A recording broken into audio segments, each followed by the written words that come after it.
I wanted to try something simple today. Here's my problem. I want to replace this old style fluorescent tube with this pot light. This is a super simple project and I totally recommend it for someone who wants to try doing their own electrical lighting work.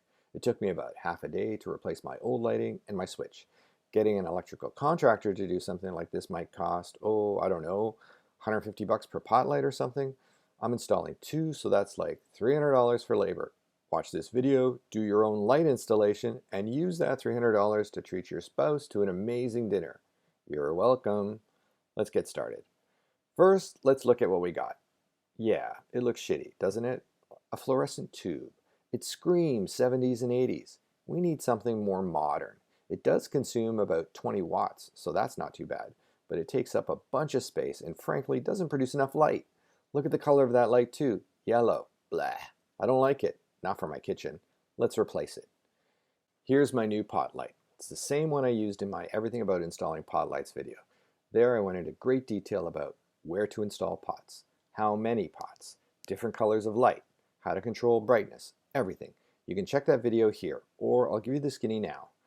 This pot consumes just 13 watts and produces 730 lumens of light.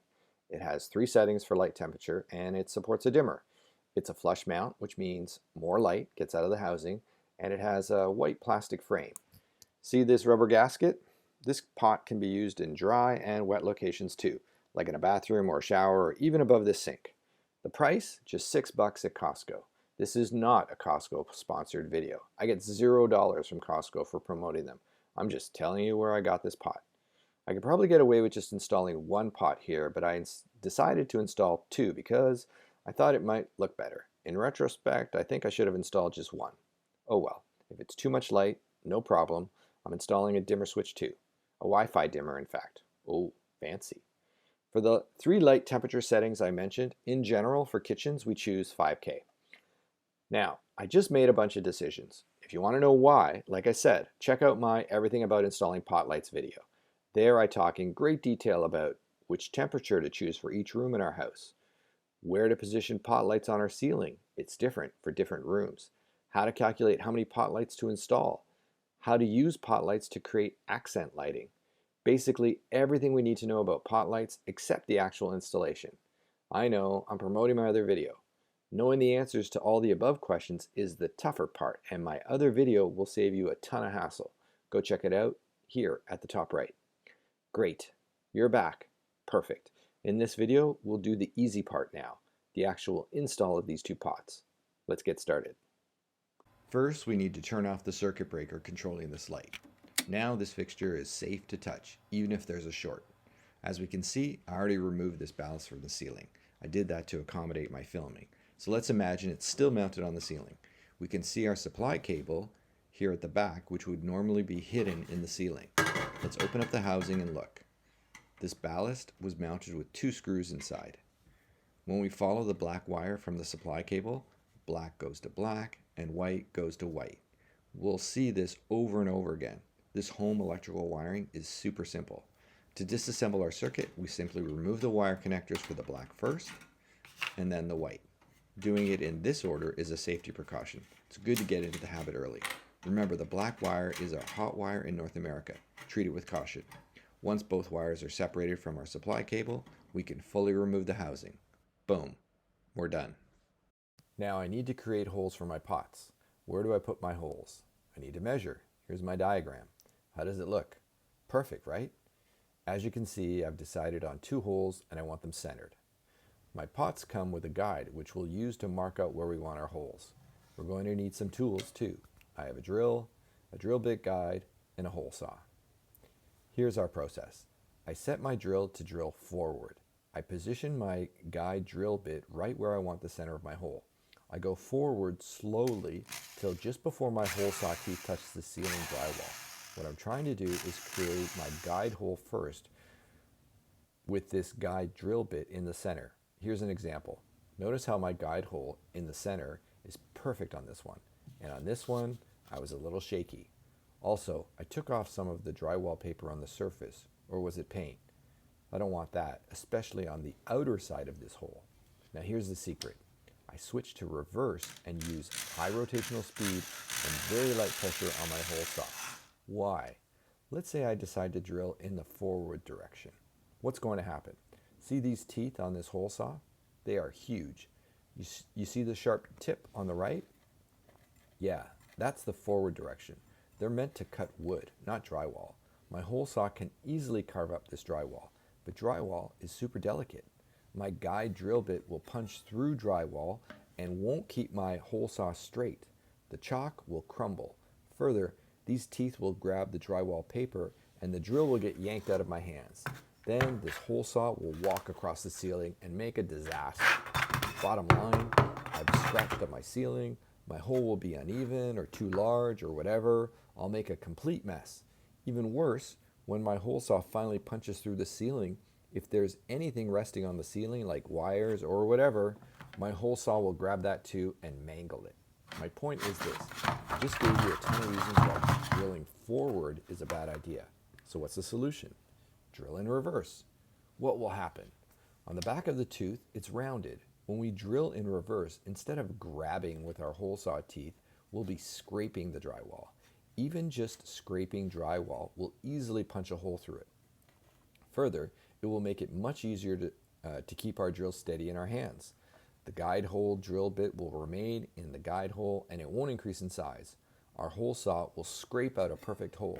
When we finally do punch through the ceiling, because we're drilling in reverse, our teeth won't grab any wires or whatever is above the ceiling. It will simply scrape and the wires will bounce right off. Our wires are safe. There is one problem with drilling in reverse though. This drill bit will unscrew. Normally, drilling forward tightens our drill bit to our chuck. Drilling in reverse untightens our drill bit. But there is another trick. If we apply minimum force when drilling and apply high rotational speed on our bit, we are technically applying less rotational force to untighten our drill bit. It does take some practice. Do a bunch of holes and you'll get the hang of it. You know, now that I think about it, what I should have bought is a hole saw with very small teeth. Then I probably could have drilled in the forward direction. Do they make hole saws like that? I couldn't find one. Maybe you know? Tell us in the comments below. One final thing. Drilling drywall like this in the open with this hole saw will get dust everywhere. If we need to protect our surfaces from drywall dust, cover them. Now, if avoiding making a mess is a priority for you, there's another option. I did see this adjustable hole saw. It looks useful, right? It's adjustable to create any size hole and it will catch all the drywall dust in this plastic catcher. I thought about it and decided, nah, how long will that thing last? It looked way too flimsy and the knives cutting the hole looked like they would break after repeated use. I took a pass. I did it the old school way. If you've tried this device and have had good experience, tell us in the comments below. How many holes did you drill? Did the catcher part work? Did you avoid making a mess? This is my final result. Here's my hole. See how the guide hole doesn't look much bigger than my drill bit? And the saw hole cut looks pretty good too. It took me a few holes to kind of get the hang of this, and I'm sure you'll figure it out too. One final tip. I also kind of rocked my hole saw back and forth so that I didn't grab all of the drywall with the entire surface of the hole saw at the same time. In that way, I further reduced the force trying to unscrew these two drill bits from each other. Once I got past the drywall paper and into the chalk, there was far less force trying to unscrew my drill bits. So I angled my hole saw completely flat to the drywall surface and pushed through. Okay, I have two holes now. I also have two cables here. One is for my electrical panel and the other goes to my second pot here. Black is the hot wire and white is the neutral wire. To wire up this first pot, black goes to black and white goes to white, and it should look like this. In my case, you'll notice I'm using WAGO connectors. Yes, WAGO connectors cost much more, about 50 cents each for these two 3-conductor connectors, compared to say 10 cents each for the twist-on wire connector, or free for these push-on connectors that came with my pots. You decide what's easier for you. This is what the final installation looks like on my second pot. You'll notice here I secured my NMD90 cable to the box portion of my pot with a 1/2-inch gray fitting.